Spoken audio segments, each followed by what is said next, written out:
Assalamualaikum warahmatullahi wabarakatuh. Aku Zawa Zahra Putri Ahmad dari Prodi Hukum Ekonomi Syariah kelas B. Aku dengan NIM 250202110042. Nah, di sini aku akan jelasin resum singkat dari buku Fiqih Muamalah karya Dr. Abdi Wijaja, SSMAG. Nah, yang pertama, pengertian fikih muamalah. Nah, fikih muamalah sendiri ini secara bahasa itu saling berbuat. Kalau secara istilah, ini adalah aturan yang mengatur hubungan antar manusia dalam memperoleh dan membagikan harta. Singkatnya itu kayak aturan Islam soal kegiatan ekonomi kita sehari-hari. Lalu ruang lingkup muamalah ini tadi ada dua. Yang pertama ada madiyah dan yang kedua ada adabiyah. Nah, kalau madiyah ini sendiri mengatur soal objek atau bendanya, sedangkan adabiyah mengatur soal perilaku manusianya, kayak kejujuran dalam transaksi, ijab qabul, sama kerelaan antara pihak. Kalau yang kedua ada konsep harta. Nah, harta dalam bahasa Arab ini juga bisa disebut dengan al-mal. Artinya, harta itu segala sesuatu yang bernilai, berwujud, serta bisa disimpan dan juga dimanfaatkan oleh manusia. Nah, ulama ini berbeda pendapat soal manfaat. Kalau misal ulama Hanafi itu menganggap manfaat itu bukan harta. Sedangkan ulama Maliki, Syafi'i, serta Hambali itu menganggap manfaat itu juga termasuk harta. Poinnya Islam itu sangat detail dalam mendefinisikan apa yang disebut dengan harta. Lalu yang ketiga ada konsep hak dan hak milik. Hak sendiri itu bisa disebut dengan kewenangan seseorang atas sesuatu yang diakui syariat. Nah, dari hak ini lahirlah hak milik atau milikiyah. Nah, hak milik ini bisa diperoleh lewat 4 cara. Yang pertama ada ihrozul mubahat, yang kedua ada akad, yang ketiga ada warisan, dan yang keempat ada ihyaul mawat. Kalau yang pertama ihrozul mubahat itu artinya mengambil benda yang belum ada pemiliknya. Lalu yang akad ini transaksi yang sah. Dan yang ketiga ada warisan. Warisan ini pengalihan harta dari orang yang meninggal.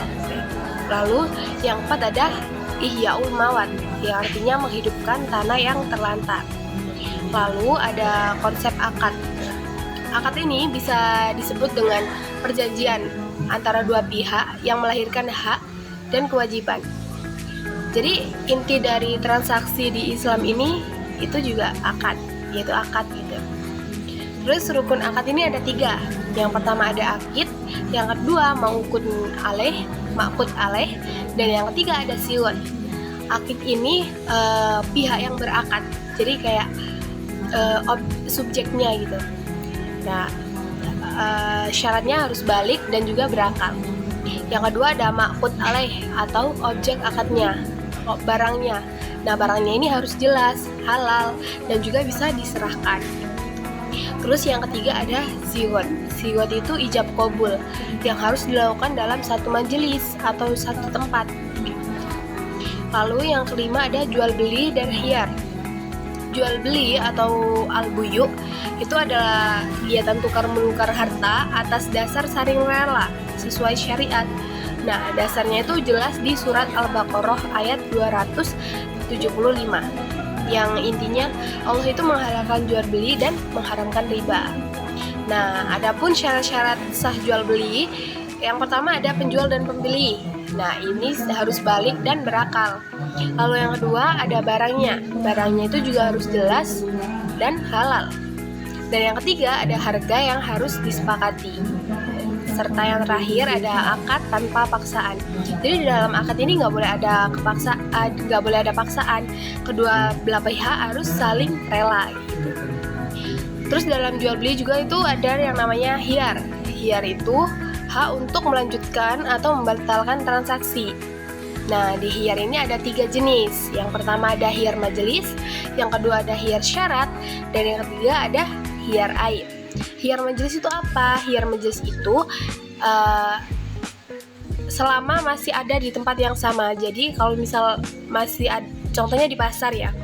Nah, kalau misal kalian masih di pasar, kalian bisa melanjutkan atau membatalkan jual beli itu tadi. Terus yang kedua ada khiyar syarat. Khiyar syarat ini dalam waktu yang disepakati. Contohnya kalian membeli TV gitu ya. di bulan Januari. Nah, kalian menyepakati nih sampai bulan Februari apakah kalian mau melanjutkan atau membatalkan transaksi kalian tadi. Terus yang ketiga ada hiyar aib. Hiyar aib ini kalau misal barangnya itu tadi cacat. Lanjut, yang keenam ada hibah, sedekah, dan hadiah. Nah, buku ini juga membahas tentang pembinaan harta secara sukarela. Ada 3. Yang pertama ada hibah, sedekah, serta hadiah. Kalau hibah itu memberikan harta tanpa syarat apapun.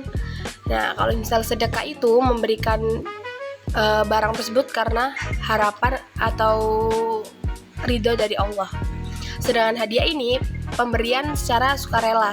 Dan contohnya kayak bentuk penghormatan atau rasa sayang aja gitu.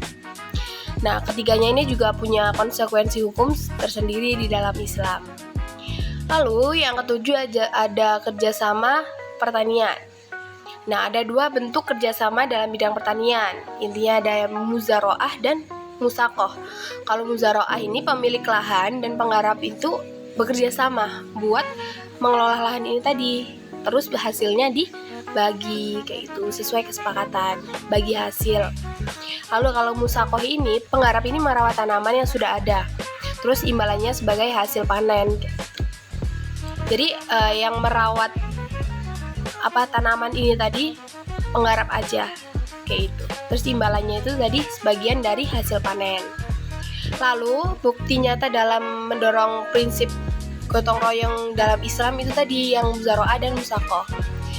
Nah, itu tadi resum singkat dari buku Fikih Muamalah karya Dr. Abdi Wijaja SSMAG. Semoga bermanfaat buat kalian yang lagi belajar di semester awal. Assalamualaikum warahmatullahi wabarakatuh.